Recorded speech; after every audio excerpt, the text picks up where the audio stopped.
পুঁটি শুটকি একবার এভাবে শীতের সবজি দিয়ে রান্না করে দেখুন, খুবই টেস্টি হয়। আসসালামু আলাইকুম ভিউয়ার্স। তো প্রথমে কড়াইয়ের মধ্যে পরিমাণ মতো তেল দিয়ে এখন দিয়ে দেবো পেঁয়াজ কুচি এবং কাঁচামরিচ কুচি।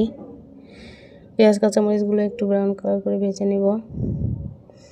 পেঁয়াজ কাঁচামরিচগুলো একটু ভেজে নিয়ে এখানে দিয়ে দিব আর আস্ত রসুন দিয়ে এখন এখানে দিয়ে দিব পুঁটি শুটকিগুলো পেঁয়াজের সঙ্গে ভালোভাবে ভেজে এখন এখানে দিয়ে দেবো পরিমাণ মতো লবণ, 1 চা চামচ হলুদের গুঁড়া, 1 চা চামচ ধনিয়া গুঁড়া, 1 চা চামচ শুকনো মরিচের গুঁড়া।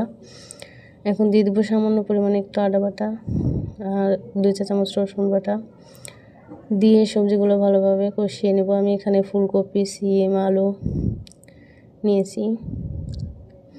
সবজিগুলো কষানো হয়ে গেল, এখন এখানে দিয়ে দেব গরম মশলা গুঁড়া আর ধনিয়া পাতা কুচি দিয়ে আরও কিছুক্ষণ রান্না করে নামিয়ে নেব। ভিডিওটা ভালো লাগলে সাবস্ক্রাইব করবেন।